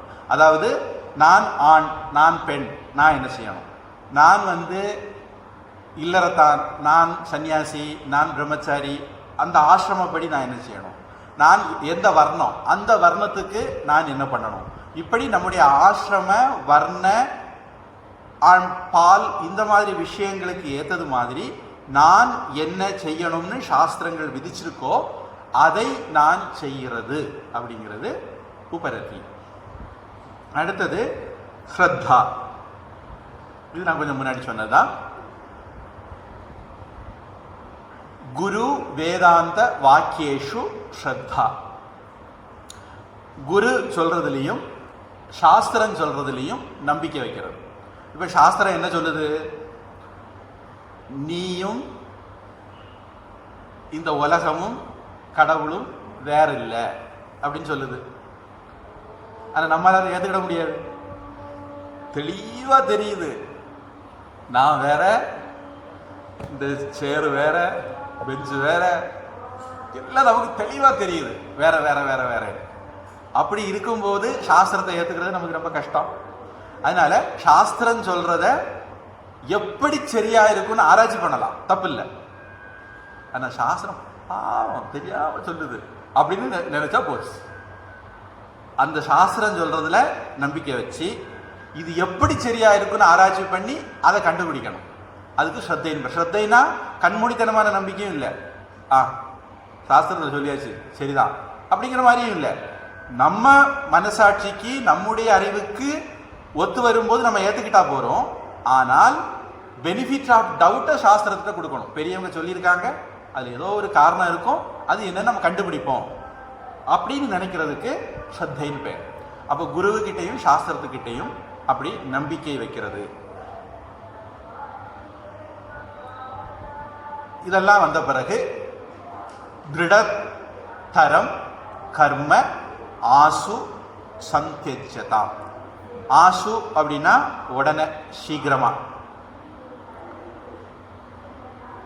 இதுவரையிலும் நாம வந்து சில விஷயங்களை செய்து வந்திருப்போம். இந்த செய்து வந்த விஷயங்களை விடணும் அப்படின்னு சொல்லியிருக்கு. அதாவது முதல்ல இந்த வாழைப்பழம் இருக்கு, முதல்ல வாழைக்காய் இருக்கு, வாழைக்காய் பறிச்சு பழுக்க வைக்கிறோம். அது பழுத்தாச்சு. பழுத்த பிறகு சாப்பிடணும். எப்படி சாப்பிடுவோம்? குரங்குன்னா கூட தோலை உரிச்சு தான் சாப்பிடணும். அப்போ நம்மளும் தோலை உரிச்சு சாப்பிடணும். இல்லை, இந்த தோல் இருந்ததுனால தான் பழம் பழுத்தது, அதனால நான் தோலோட சாப்பிட போறேன் அப்படின்னு சொல்ல முடியாது.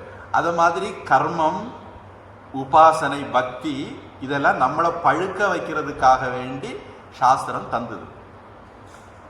வேதத்துல கர்மகாண்டம், உபாசனா காண்டம் அப்படின்னு இருக்கு. கீதையில கர்மயோகம், பக்தி யோகம்னு இருக்கு. இதெல்லாம் எதுக்காக வேண்டினா நம்மளை பழுக்க வைக்கிறதுக்கு, பக்குவப்படுத்துறது. இப்போ நாம இது வரைக்கும் சொன்னதெல்லாம் கடைபிடிச்சு கிட்டத்தட்ட ஒரு 10-15 விஷயங்களை நாம கடைபிடிச்சாச்சு. இந்த 2 இதுல இவ்வளவு கடைபிடிச்சு நம்ம பக்குவம் ஆயாச்சு, பழுத்தாச்சு. நம்ம இனி பழுத்த பிறகு அந்த தோல் இருக்கலாமா? இருக்கக்கூடாது. தோலை உருவி தூர போட்டுரும். அப்படி உங்களுக்கு இதுவரைக்கும் செய்ய சொன்னவைகளெல்லாம் நீங்க விடுறதுக்கு திருடதரம் கர்மாசு சந்தியச்சதா. பொதுவாக இப்போ உங்களுக்கு புரியறதுக்காண்டி சொல்றேன். சந்நியாசம் கொடுக்கும்போது, அதாவது முறைப்படி பூணூல் குடுமி வச்சு இந்த மாதிரி கடமைகள் எல்லாம் எடுத்துக்குவாங்க. முதல்ல பிரம்மச்சாரியா இருக்கும்போது அவருக்கு பூணூல் குடுமி போடுவாங்க. ஒரு 6 வயசு அதுக்கு மேலே.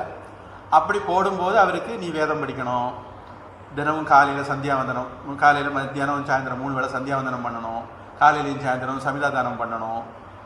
இப்படி ஒரு ரொட்டீன் கொடுப்பாங்க.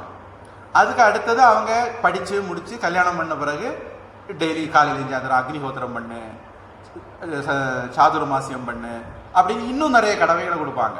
அப்புறம் பொண்டாட்டி கவனிச்சுக்கோ, பிள்ளைகளை கவனிச்சுக்கோ, இப்படி கடமைகளுக்கு மேலே கடமைகளை சுமத்திக்கிட்டே இருப்பாங்க. இதெல்லாம் நாம முறைப்படி கடமைகளை ஏற்றுக்கிட்டே இருப்போம். இப்படி ஏற்றுக்கிட்டே இருந்து நம்ம அதை முறைப்படி கடைபிடிச்சு வரும்போது நம்ம வாழ்க்கையில் ஒரு பக்குவம் வரும். இப்போ பிள்ளைகள் வளர்ந்தாச்சு, கல்யாணம் பண்ணி கொடுத்தாச்சு, இனி அவங்க வாழ்க்கையை அவங்க பார்க்கட்டு, அவங்க சந்தோஷத்துக்கு நம்ம இடத்துல இருக்கக்கூடாது, நம்ம வேலையை பார்த்துட்டு போவோம் அப்படின்னு கிளம்புறது வானப்பிரஸ்தம். அதுக்கு அடுத்தது சந்நியாசம். இந்த சந்நியாசம் எடுக்கும்போது அவங்க என்ன பண்ணுவாங்கன்னா, இதுவரைக்கும் எடுத்த எல்லா கடமைகளையும் விட்டுருவாங்க. அதுக்கு அடையாளமா பூணூல் எடுக்கும்போது, அதாவது உபநயனம் பண்ணும்போது குடுமி வைப்பாங்க, பூணூல் போடுவாங்க. இந்த 2ஐயும் அறுத்து போட்டுருவாங்க. சந்நியாசி, அதனால பொதுவாக நீங்கள் சன்னியாசிகளுக்கு குடுமியை பூணூலை பார்க்க முடியாது. யாருக்காவது காவியும் உடுத்து குடுமியும் பூணூலும் இருந்ததுன்னா அவங்க வட இந்தியாவில் அப்படி இருக்கு. அது அவங்களுக்கு நைஷ்டிக பிரம்மச்சாரின்னு பேர். அதாவது அவங்க பிரம்மச்சரியத்தில் நிஷ்டை எடுத்துட்டாங்க அப்படின்னு அர்த்தம். கைலாஸ் ஆசிரமம் மாதிரி இடங்கள்ல அவங்களுக்கு காவி கொடுப்பாங்க. ஆனா காவி உடுத்த எல்லாரும் சன்னியாசி கிடையாது. யாருக்கு பூணூல் இல்லையோ, குடுமி இல்லையோ, அவங்க தான் சன்னியாசம் எடுத்தவங்க. இவர்கள் நைஷ்டிக பிரம்மச்சரிய தீட்சை எடுத்தவங்களே தவிர சன்னியாசம் எடுத்தவங்க கிடையாது. அப்போ இந்த சன்னியாசம் எடுக்கும்போது அதெல்லாம் அறுத்து போட்டுருவாங்க. அதுக்கப்புறம் சன்னியாசம் எடுத்த பிறகு அப்பா அம்மாவுக்கெல்லாம் கடமைகள் எல்லாம் செய்ய முடியாது. அதனால என்ன பண்ணுவாங்க, அவங்க சன்னியாசம் எடுக்கும்போது அஷ்டஸ்ராத்தம் அப்படிங்கிற பேர்ல தன்னுடைய அம்மா வழியில 3 தலைமுறைக்கு, அப்பா வழியில 3 தலைமுறைக்கு 3 3 6, அப்புறம் தன்னுடைய அப்பாவுக்கு 7, அப்புறம் தனக்கு 8 ஸ்ராத்தமும் பண்ணிக்கிட்டு தான் சன்னியாசம் எடுப்பாங்க. அந்த ஸ்ராத்தத்துக்கு பிறகு அதுக்கு மேல் அவங்களுக்கு வேதத்தில் சொன்ன பூஜையோ ஹோமங்களோ இது எல்லாமே இதாகும். பொதுவாக இப்போ சில பேர் இதெல்லாம் தெரியாதவங்க என்ன பண்ணாங்க, சாமி எங்கள் வீட்டில் நாங்கள் ஒரு பூஜை வச்சுருக்கோம், நீங்கள் வாங்க, எங்கள் வீட்டில் ஒரு ஹோமம் வச்சுருக்கோம், நீங்கள் வாங்க, இப்படிலாம் கூப்பிடுவாங்க. நான் இந்த பேர் எனக்கு கிளாஸுக்கே நேரம் இல்லை, நான் வர முடியாது அப்படின்னு சொல்லிடுவேன். சன்னியாசிகள் பூஜை பண்ணக்கூடாது அப்படிங்கிறது கிடையாது, பண்ண வேண்டிய நிர்பந்தம் அவங்களுக்கு முடிஞ்சது. அதுக்கு மேல சந்நியஸ்ய ஸ்ரவணம் குறியார், அதுக்கு மேல அவங்க செய்ய வேண்டியது சாஸ்திரங்களை கேட்கறது, சாஸ்திரங்களை மனனம் பண்றது, சாஸ்திரங்களை சொல்லி கொடுக்கறது. இது 3 தான் அதுக்கு மேலே அவங்களுக்கு கடமை. இதை தவிர அவங்க வேற எதையும் செய்ய வேண்டிய கட்டாயம் கிடையாது. ஸ்ரவண மனன நிதித்தியாசனத்தை தவிர வேற எதுவும் அவங்களுக்கு கட்டாயம் கிடையாது. அவங்க விரும்பினா செய்யலாம், விரும்பலைன்னு அவங்க செய்ய வேண்டாம். ஆனால் அவங்களுக்கு அது நிர்பந்தம் கிடையாது. அப்போ சாமி நீங்கள் எவ்வளவு நேரம் தியானம் பண்ணுவீங்க, எவ்வளோ நேரம் ஜபம் பண்ணுவீங்க, எவ்வளோ நேரம் பூஜை பண்ணுவீங்க, இப்படியெல்லாம் பொதுவாக நம்மள நிலவில் இருந்துட்டு நாம சாமிகிட்டையும் கேள்வி கேட்போம். இப்போ இதில் வந்து தண்டி சன்னியாசி, நிர்தண்டி சன்னியாசிங்க 2 பேர் இருக்காங்க. முதல்ல சன்னியாசம் கொடுக்கும்போது எல்லாருமே தண்டி சன்னியாசி தான்.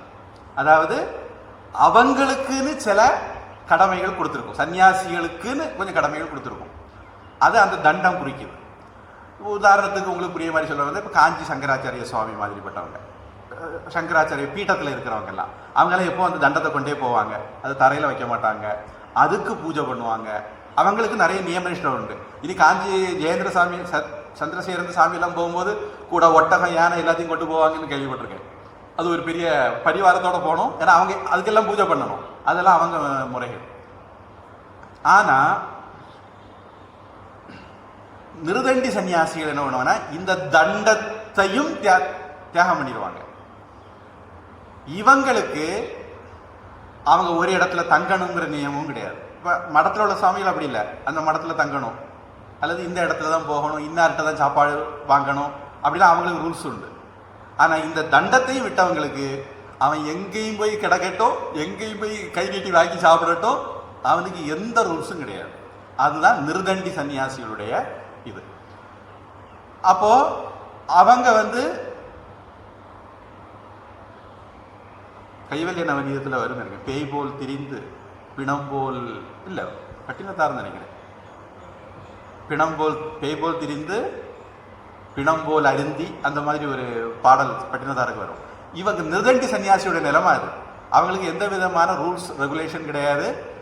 அவங்க விருப்பம் போல எங்கே போய் தங்கணுமோ தங்குவாங்க, எங்கே போய் சாப்பிடணுமோ சாப்பிடுவோம், எங்கே வேணாலும் கை நீட்டி வாங்கி சாப்பிட்டுட்டு போயிட்டே இருப்பாங்க. ஆனால் அந்த தண்டி சன்னியாசி அப்படி இல்லை. கணவன் மனைவி சண்டை போட்ட வீட்டில் அவங்க வாங்கி சாப்பிடக்கூடாது.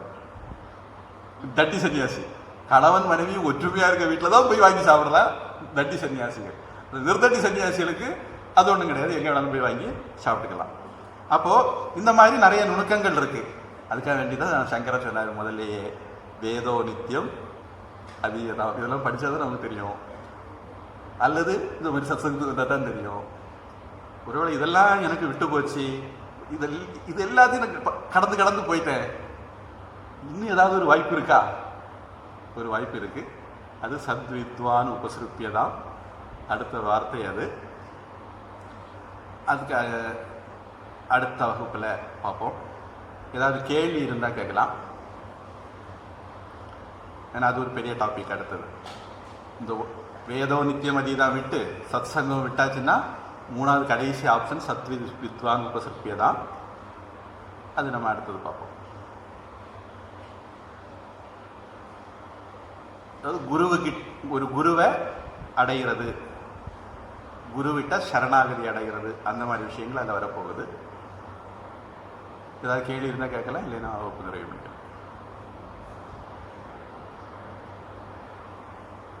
எனக்கு இன்னும் ஞாபகம் வருது, ஒரு கேள்வி இருந்தது, அப்போ அதை சொல்லி நான் முடிச்சிடுறேன்.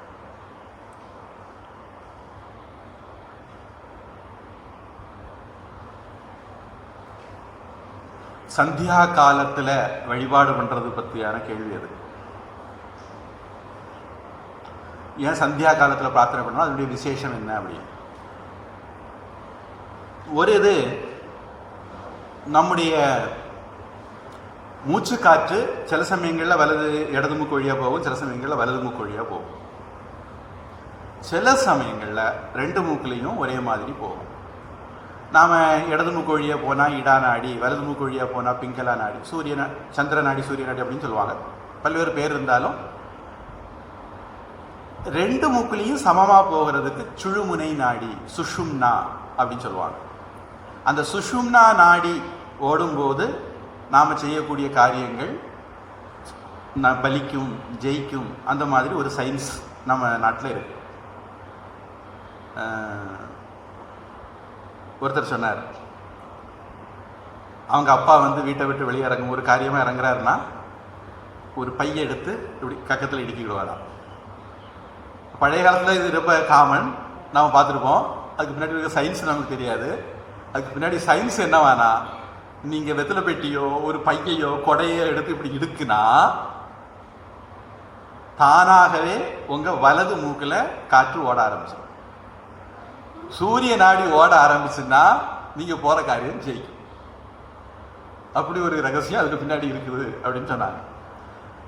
அப்போ இயல்பாக சந்தியா காலத்தில், அது காலையில் 6 மணி சாயந்தரம் 6 மணி தோராயமா, அந்த இடத்துல இயல்பாக நமக்கு 2 மூக்குலேயும் காற்று ஒரே மாதிரி ஓடும். அதனால் அந்த நேரத்தை நம்ம தெய்வீக வழிபாட்டுக்கு அப்படின்னு எடுத்துக்கிறோம், நாம் வந்து பண்ணுறோம். இனி கொஞ்சம் நீங்கள் எல்லாம் ஆன்மீகவாதிகள் இப்படி என்னத்தையாவது உருட்டத்தான் செய்வீங்க. நாங்கள் எல்லாம் சயின்டிஸ்ட் தலைமுறை ஜென்சி அப்படின்னு சொல்கிறவங்களுக்கு நம்ம உடம்புல ஹார்மோன்கள் அப்படின்னு கொஞ்சம் இருக்கு. இந்த ஹார்மோன்களில் ஹாப்பி ஹார்மோன் அப்படின்னு கொஞ்சத்தை வச்சுருக்காங்க. நம்முடைய மூடு கொண்ட மூடு தான் மனப்பான்மையை சொன்னேன். அந்த மூடு கொண்ட மூடு இல்லை, அதெல்லாம் தீர்மானிக்கிறது இந்த ஹார்மோன்கள் அப்படின்னு சயின்டிஸ்ட் நினைக்கிறாங்க. ஒருத்தர் நல்ல மூடில் இருந்தால் அவருக்கு ஹாப்பி ஹார்மோன்கள் சுரக்கும். ஒருத்தர் மோசமான மூடில் இருந்தால் அவருக்கு அந்த ஹார்மோன்கள் டிப்ளீட் ஆகிருக்கும், அளவு குறைஞ்சி போயிருக்கும். நம்முடைய உணர்ச்சிகளை அது கட்டுப்படுத்துது. நம்முடைய சந்தோஷம், ஆனந்தம், திருப்தி இதெல்லாமே இந்த ஹார்மோன்கள் தீர்மானிக்குது அப்படின்னு அவங்களுக்கு சயின்ஸ். இப்போ சைக்காலஜிஸ்ட் அப்படின்னு சொல்கிறவங்ககிட்ட நீங்கள் போனீங்கன்னா அவங்க உங்கள்கிட்ட விசாரிக்கலாம் வேண்டி விசாரிச்சுக்கிட்டு சில டேப்லெட் தருவாங்க. அந்த டேப்லெட்டுகள் கொஞ்சம் இந்த மாதிரி ஹார்மோன்களை தூண்டி விடுறது அல்லது வேறு ஏதாவது உங்களுக்கு பிரச்சனை பண்ணுற ஹார்மோன்களை அமுக்கிறது, அந்த மாதிரி தான் அவங்களுடைய டேப்லெட்டு வேலை செய்யும். இந்த ஹார்மோன்களில் டோப்பமைன், செரட்டோனின், ஆக்சிடோசின், என்டோர்ஃபின்ஸ் அப்படிங்கிறது சிலது.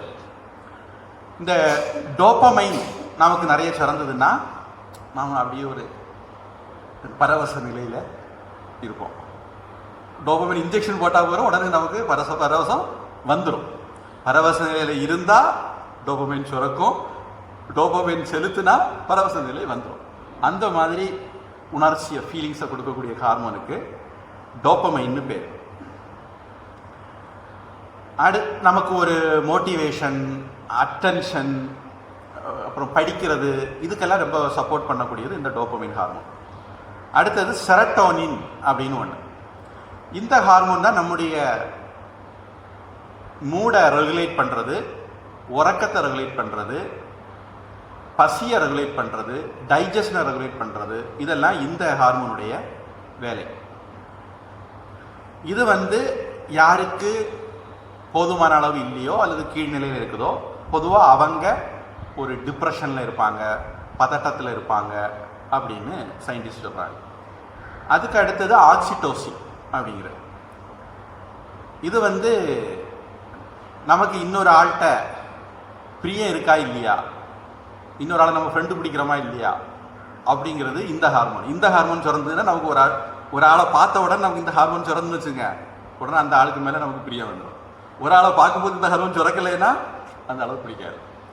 அப்படி பண்ணுறது இந்த ஆக்சிடோசின். இனி இந்த மாதிரியான உணர்வுகளை தரக்கூடியது ஆக்சிடோசின். அடுத்தது எண்டோர்ஃபின் அப்படிங்கிறது. நம்முடைய உடம்பில் உள்ள பெயின், வேதனைகளை எல்லாம் மறக்க வைக்கிறது, அது வந்து இந்த எண்டோர்ஃபின் இதனுடைய வேலை.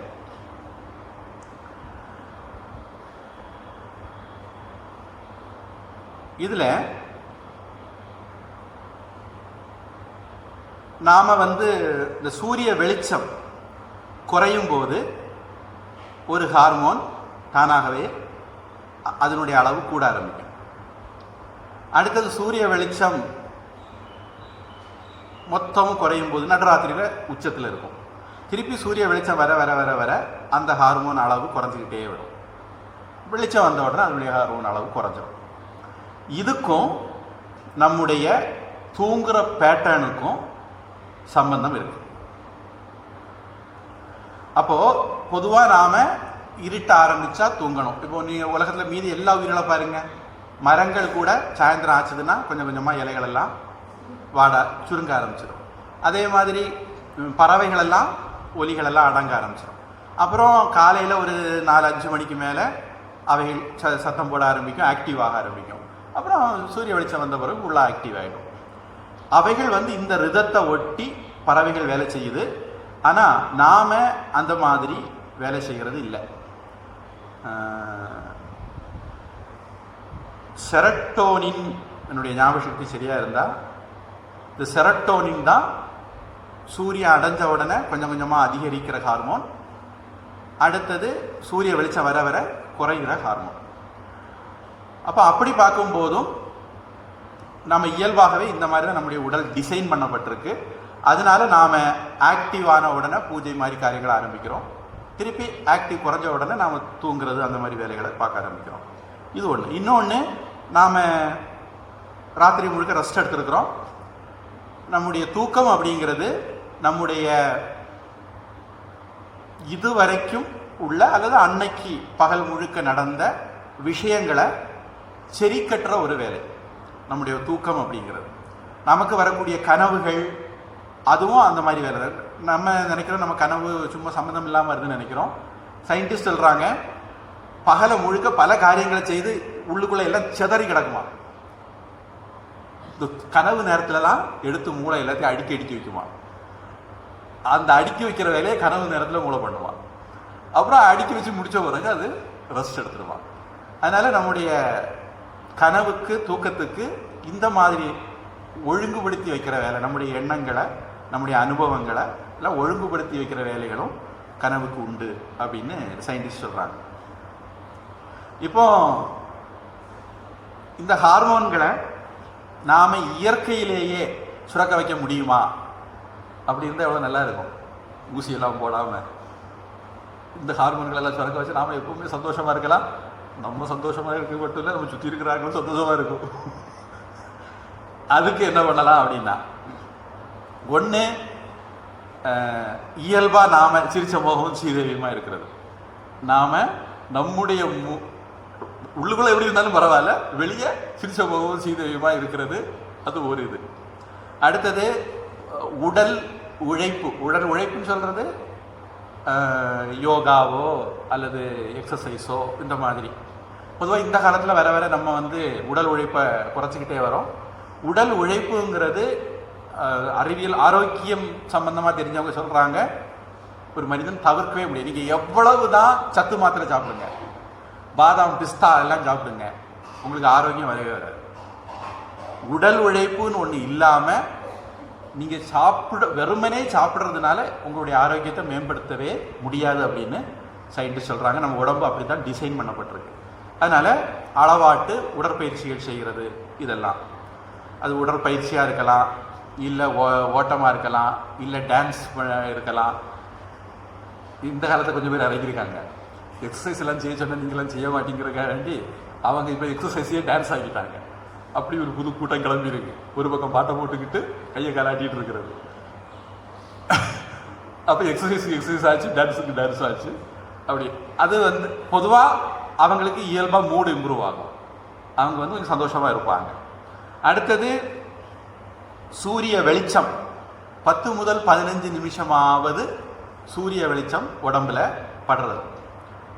வைட்டமின் டி சம்பந்தமான பிரச்சனைகள் எல்லாம் சூரிய வெளிச்சம் படலைனா வரும் அப்படிங்கிறது நமக்கே தெரியும். அதனால அது ஒரு விஷயம். அப்புறம் ஒவ்வொரு காரியத்தையும் கவனமாக செய்கிறது. இதை ஜென் அப்படின்னு சொல்லுவாங்க. புத்த மதத்தில் தியானம்ங்கிற வார்த்தையிலேருந்து வந்த ஒரு புத்த மத பிரிவு. நான் இந்த இடத்துல செருப்பை விட்டேன், வீட்டை பூட்டி சாவியை எடுத்தேன், கேஸை அணைச்சேன், ஒவ்வொன்றையும் நினச்சி பார்த்து செய்கிறது. அப்படி கவனமாக செய்கிறதுக்கு நாம் நம்மளை தயார்படுத்திக்கணும், பழக்கப்படுத்திக்கணும். அடுத்தது தியானம், மெடிடேஷன் பண்ணுறது. நாங்கள்லாம் சொன்னால் கேட்க மாட்டீங்க. சயின்டிஸ்டே சொல்கிறாங்க. மெடிடேஷன் பண்ணால் உங்களுக்கு ஹாப்பி ஹார்மோன் அதிகமாகும். அதுக்கு அடுத்தது சமூக சேவையில் ஈடுபடுறது. இதில் எப்படி அப்படின்னா, நீங்கள் அடுத்தவங்களுக்கு ஏதோ உதவி பண்ணுறீங்க. அப்படி உதவி பண்ணும்போது அவங்களுக்கு சந்தோஷம் வருது. அந்த சந்தோஷம் உங்களுக்கு சந்தோஷத்தை கொடுக்கும். ரொம்ப எளிமையான ஒரு இது. நம்ம செய்யக்கூடிய சின்ன சின்ன விஷயங்கள்னால இன்னொருத்தர் சந்தோஷப்படுறத பார்த்து நமக்கு சந்தோஷம் வரும். அதனால் சோஷியல் சர்வீஸ் அதுவும் உங்களுடைய ஹாப்பி ஹார்மோன்ஸை நீங்கள் அதிகப்படுத்துறதுக்கான ஒரு டெக்னிக். அதுக்கப்புறம் நீங்கள் ஆரோக்கியமான ஒரு உணவு பழக்கம் வச்சிருக்கிறது. அதாவது நம்ம எல்லாருமே சாப்பிடுவோம், ஆனால் நம்முடைய உடல் அதுக்கு தகுந்த மாதிரி ஒரு சாப்பாடு நம்மகிட்ட இருக்காது. இப்போ உதாரணத்துக்கு நம்ம இப்போ சாப்பிட போகிறோம், எல்லாருக்கும் ஒரே சாம்பார் பருப்பு ரசம் தான். இந்த ஆளுக்கு புரோட்டீன் குறைவா இருக்கா கூட இருக்கா, இந்த ஆளுக்கு வைட்டமின் சி கூட இருக்கா குறைவா இருக்கா அப்படி ஒன்றும் பார்க்க போறது இல்லை. எல்லாருக்கும் நிறத்தி பரிமாற போறாங்க, நம்ம நிறத்தி சாப்பிட போறோம். அது விதிவிலக்கு. ஆனால் மற்றபடி நம்ம ஒவ்வொருத்தருடைய உடலுக்கும் ஒரு அடிப்படை தன்மை இருக்கு. அதை ஆயுர்வேத வைத்தியத்தில் போனால் உங்களுக்கு வாத உடம்பு, உங்களுக்கு பித்த உடம்பு, உங்களுக்கு கப உடம்பு, இந்த மாதிரி அவங்க நிறைய வெரைட்டியாக பிரிப்பாங்க. உங்களுக்கு தெரிஞ்ச பேரை சொன்னேன். இதுலேயும் நிறைய சின்ன சின்ன கிளைகள் எல்லாம் உண்டு. அப்படி பிரிப்பாங்க.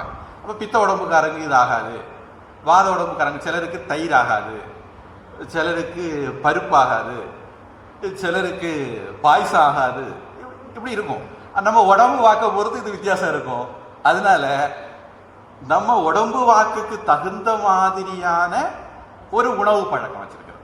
அது பேலன்ஸ்டு டயட் அப்படிங்கிறது. ஒன்று, ஒரு மனுஷன்னா அவனுக்கு டெய்லி இவ்வளோ சத்து கிடைக்கணும், அதனால அந்த சத்து உள்ள உணவுப் பொருட்களாக பார்த்து சாப்பிடுறது, அது ஒரு விதமான உணவு முறை. அதுவும் உங்களுக்கு பெரிய பிரயோஜனம் தராது. உங்கள் உடம்புக்கு எந்த மாதிரியான உணவு முறையை டிசைன் பண்ணி சாப்பிட்றது, அப்படி சாப்பிட்றதும் உங்களுக்கு ஹாப்பி ஹார்மோன்ஸை அதிகப்படுத்தும். Omega 3 fatty acid, vitamin, minerals, இதெல்லாம் நீங்கள் சாப்பாட்டில் அதிகம் இருக்கணும். பொதுவாக நம்ம சாப்பாடு எப்படி இருக்கும்னா கார்போஹைட்ரேட் அதிகமாக இருக்கும், அதாவது சோறு நிறைய இருக்கும். இன்றைக்கி ஒரு பெரிய விஷயம் கேள்விப்பட்டேன். அது நாங்கள் ரொம்ப காலமாக இந்த ஆராய்ச்சியில் இருக்கோம். இன்றைக்கி அதில் முக்கியமான ஒரு விஷயம் கிடச்சிது. அதாவது யவான்னு ஒரு வார்த்தை வேதத்தில் இருக்கு. இந்த வார்த்தை பல இடங்களில் வேதத்தில் இருக்கக்கூடிய வார்த்தை யவா அப்படிங்கிறது. அப்போ முதல்ல இது என்னன்னு தேடி கண்டுபிடிச்சா பார்லி அப்படின்னு தெரிய வந்தது. இப்போ இந்த பார்லிக்கு வேற ஏன் இவ்வளவு முக்கியத்துவம் கொடுத்துருக்கு? பார்லி வால்கோதுமை. பொதுவாக நான் கேள்விப்பட்டேன், காய்ச்சல் வந்ததுன்னா அதை கஞ்சியாக காய்ச்சி கொடுப்பாங்கன்னு கேள்விப்பட்டேன். அப்புறம் கர்ப்பிணியாக இருக்கிற பெண்களுக்கு அதை கொடுப்பாங்கன்னு கேள்விப்பட்டிருக்கேன். நான் நினைக்கிறேன் கிட்னி ஃபங்க்ஷன் ஏதாவது பிரச்சனை இருந்தால் கூட அவங்க உடம்பு ஊதி போய் இருக்கிறவங்களுக்கு உடம்பு வத்துறதுக்கும் இந்த பார்லி தண்ணி கொடுப்பாங்கன்னு நினைக்கிறேன். மகாபாரதத்தை மார்க்கண்டேயர் அதனுடைய பெருமையை பொழுது பேசுறார். அப்படி பேசும்போது அவர் சொல்லுவாரு, ஒரு பெரிய லிஸ்ட் போட்டுட்டே வர்றாரு. ஆயுதங்களில் வஜ்ரம் போல அப்படின்னு லிஸ்ட் போட்டு வர்றவர் தானியங்களில் யவம் போல அப்படின்னு சொல்றாரு. தானியங்களையும் சொல்லலை, மருந்துகளில் யவம் போல அப்படின்னு சொல்லுவார். இப்போ நம்ம சுக்குக்கு மிஞ்சின மருந்தும் இல்லை, சுப்பிரமணியனுக்கு மிஞ்சின கடவுள் இல்லைன்னு சொல்லுவோம். மார்க்கண்டேயர் சொல்றாரு, யவத்துக்கு மிஞ்சின மருந்து இல்லை. எப்படி யவம் மருந்தோ அது மாதிரி யவத்துக்கு இன்னொரு பேரும் இருக்கான், சுகதானியம் அப்படின்னு. ஆனால் சுகதானியம், சுகத்தை தரக்கூடிய தானியம் அப்படின்னு. ஆனால் இன்னைக்கு நம்முடைய உணவு பழக்கத்தில் அது எனக்கு தெரிஞ்சு இல்லவே இல்லை. அதாவது பழைய காலத்தில் இருந்திருக்கு, இன்னைக்கு அந்த ஒரு இடம் இல்லை. அப்போது நாம் அதிகமாக கார்போஹைட்ரேட், கொஞ்சம் குறைவாக பருப்பு, கொஞ்சம் இன்னும் குறைவாக எண்ணெய், அதாவது சில பேர் எண்ணெய் அதிகமாக கூட எடுக்கலாம், தேவைக்கு அதிகமாக அப்படியும் இருக்கலாம். அந்த மாதிரி உணவு பழக்கத்தில் இருக்கிறோம். அப்படி இல்லாமல் வைட்டமின், மினரல் இதெல்லாம் பொதுவாக பழங்கள் காய்கறிகள்லாம் அதிகம் இருக்கும். அப்புறம் நார்ச்சத்து, இதுவும் நம்ம பல பேருக்கு சாப்பாட்டில் குறைவாக இருக்குது. இப்போ பழைய காலத்தில் தவிட்டரிசி சாப்பிடுவாங்க, அந்த தவிட்லேயே நிறைய நார்ச்சத்து இருக்கும். ஆனால் இந்த காலத்தில் நம்ம நல்ல தீட்டி வெளுக்க வச்சு, நம்ம வெளுக்காமல் இருந்தாலும் சரி அரிசியாவது வெளுப்பாக இருக்கணும்னு சொல்லி தீட்டி வெளுக்க வச்சு இது பண்ணுறோம். அது ஹை கிளைசீமிக் இண்டெக்ஸ், அதாவது சுகர் பேஷண்ட்டுக்கு ரொம்ப கெடுதலானது அந்த வெளுத்து தீட்டின வெள்ளை அரிசி. அதே சமயம் உமி மட்டும் போய் தவிடு போகாத அரிசி சுகர் பேஷண்ட்டுக்கு எந்த கெடுதலும் பண்ணாதுங்கிறது அறிவியல் ஆராய்ச்சி. அது உடம்புல மெதுவாக தான் அந்த சுகர் ஏறுமா. அதுக்கு முக்கியமான காரணம் அதில் உள்ள ஃபைபர். அதனால் ஏதாவது சுகர் பேஷண்ட் இருந்தால் அவங்களுக்கு ஒரு டிப்ஸ். இப்போ ஆராய்ச்சிக்காரங்க என்ன சொல்லாங்கன்னா, முதல்ல கொஞ்சம் மரக்கறி, பழங்கள், ஃப்ரூட் சாலட்டோ அல்லது வெஜிடபிள் சாலட்டோ கொஞ்சத்தை உள்ளே போட்டுருங்க. போட்டுக்கிட்டு நீங்கள் வெள்ளை அரிசி சாப்பிட்டாலும் உங்கள் உடம்புல சுகர் ஏறாதான். ஏன்னா இந்த நார்ச்சத்து போய் ஃபைபர் போய் அது உடம்புல ஈர்க்கப்படுறத ஸ்லோ பண்ணிடுமா அப்படி ஒரு ஆராய்ச்சியும் இப்போ நடந்து கண்டுபிடிச்சிருக்காங்க. எப்படியானாலும் இந்த மாதிரி நம்முடைய ஆரோக்கியமான வாழ்க்கை முறை, கோவப்படக்கூடாது, பொறாமப்படக்கூடாது, குண்டனி பேசக்கூடாது, இப்படிப்பட்ட ஆரோக்கியமான வாழ்க்கை முறையை நீங்கள் வச்சுருந்தீங்கன்னா ஹாப்பி ஹார்மோன்ஸ் இயல்பாகவே உங்களுக்கு சுரந்துரும் அப்படின்னு சயின்டிஸ்ட்டு கண்டுபிடிச்சிருக்காங்க. அதனால் எல்லாரும் நல்ல ஆரோக்கியமான வாழ்க்கை முறையை கடைபிடிச்சு ஹாப்பி ஹார்மோன்ஸ் உங்களுக்கு நிறைய சுரந்து நீங்களும் உங்கள் ஹார்மோன்ஸ் எல்லாம் பக்கத்தில் இருக்காங்க கடன் கொடுத்து சந்தோஷமாக வாழ பிரார்த்தனை பண்ணி, ஓம் வான்முற்றில் வழாது பெய்க மலிவளன் சுரக்க மன்னனின் கோன்முறை அரசு செய்க குறைவிலாது உயிர்கள் வாழ்க நான்மறை அறங்கள் ஓங்க நற்றவம் வேள்வி மல்க மேன்மைகொள் செய்த நீக்கி விளங்குக உலகமெல்லாம் வாழ்க அந்தணர் வானவராணினம் வேக தன்புனல் வேந்தனும் ஓங்குக ஆழ்க தீயதெல்லாம் அறநாமமே சூழ்க வையகமும் துயர் தீர்கவே. ஹரி ஓம் தத்சத் சர்வம் பிரம்மார்ப்பணமஸ்து. ஸ்ரீகிருஷ்ணார்ப்பணமஸ்து. ஹரி ஓம்.